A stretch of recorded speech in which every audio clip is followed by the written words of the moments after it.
Hey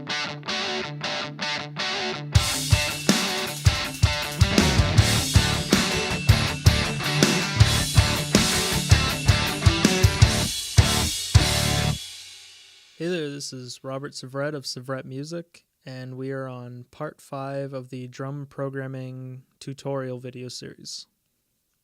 So where we last left off was the interlude section, and now we are moving on to the bridge.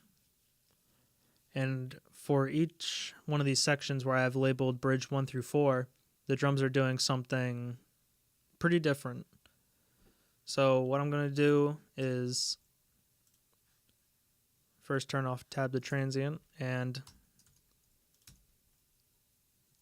section off these different parts. And we'll first look at the first portion. Now this note was highlighted, so I'm going to bring this guy back behind that line. This is what this part sounds like. Make sure.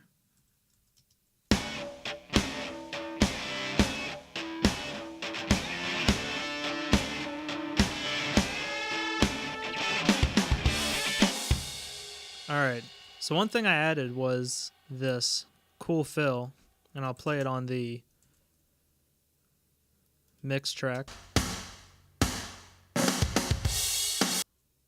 So what I did was I just added that little snare roll. So first what I'm going to do is I'm going to take down these hits.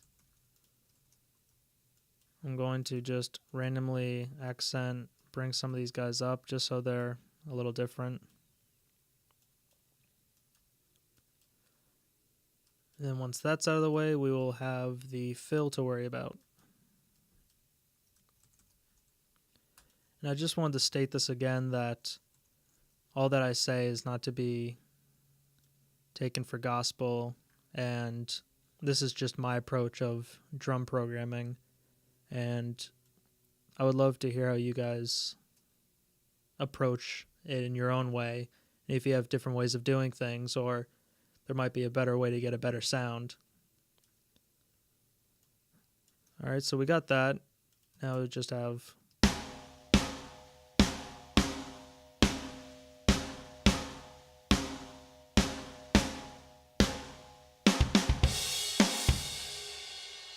Alright, so this feels cool, but I wanted to hear something a little different when I was editing this. So what I'm going to do is show you how to do that little roll fill. And oops, sorry. So what I do is I'll take the snare, I'll move it to a different sample, and what I'll do is I'll make it very small, and I'll put it right near it, and then I'll drag out copies very close to one another. And I'll usually do like 4 just to give the drummer that left right permutation. So you can hear there that it might be a little bit too short, so I'm going to drag some more out. Now that sounds like crap, and we're definitely not going to leave it like that, so I'm going to take these, I'm going to bring them down very far. Except for this guy, you don't want to make sure you're not grabbing the wrong ones. Just from bringing it down, it already sounds better. Might be too soft for me, so I'm going to bring them up just a little bit more.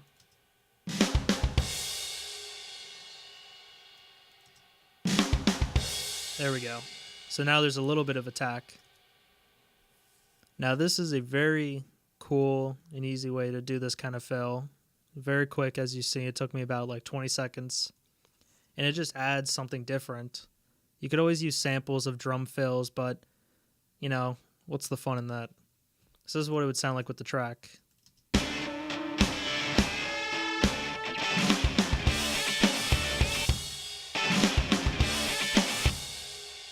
So I love adding that stuff in there. So we got the bridge part 1 down. Now comes bridge part 2, which is this.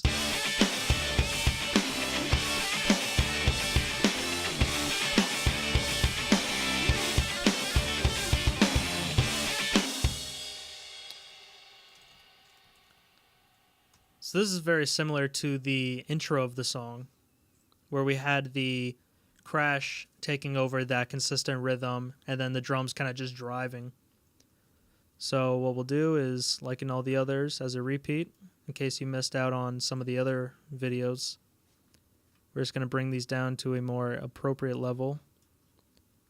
Take the crash cymbal hits, bring them up all the way. And now we're going to randomize the snare hits.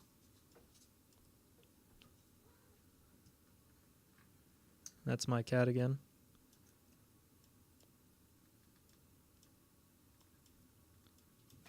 And then for the kick, I notice there's a 3 pattern. So first what I'm going to do is I'm going to take the ones that are close to each other and I'm just going to bring them down.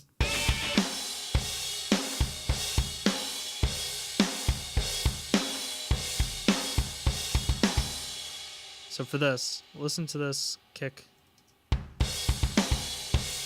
Sounds very unnatural, at least to me, so I'm going to bring that down even more.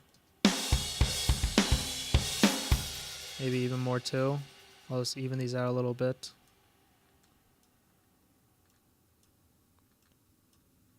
And really, you don't have to get too extreme with these fine-tune edits, unless you really hear something off.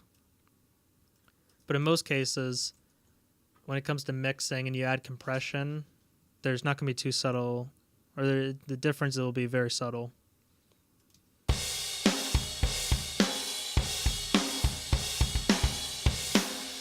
So I'll bring this one down a little bit more too.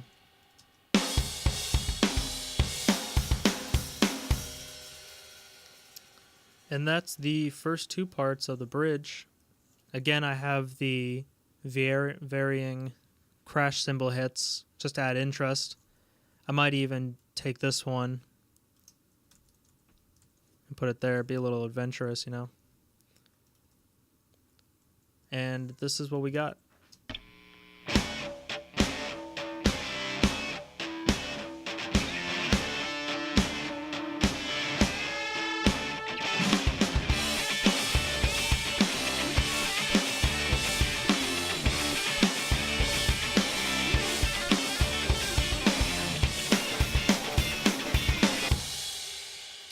And then the fun double time part will be coming up in the next video. But first, let me show you some stuff with the Slate drums. So, if you guys never used this before, it's a very awesome plugin. I'm using an older version. I got it a while back. And so, Construct Kit, you get all the presets. The presets are great. These little sidebars are for adding extra sample layers, like over the snare. In this instance, it's the kick drum. So you get a bunch of different sounds. To edit the instruments, you can edit the sounds and the attack, pan, tuning, dynamic curves. I don't really mess with this that much.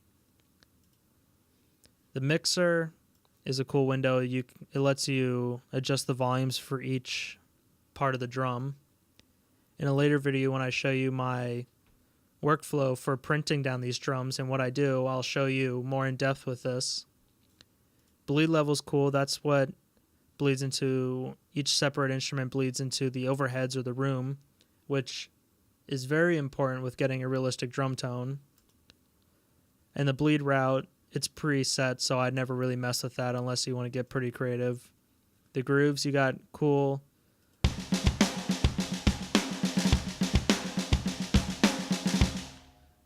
To me, that still doesn't sound that great, but it's a good start. The map converter, this is where you can add certain parts. You can also see where different things are, like the chokes. In this case, it's an extreme choke. And then you've got settings. And for the resampling quality, I always keep it on maximum. The detail, I always keep it on full.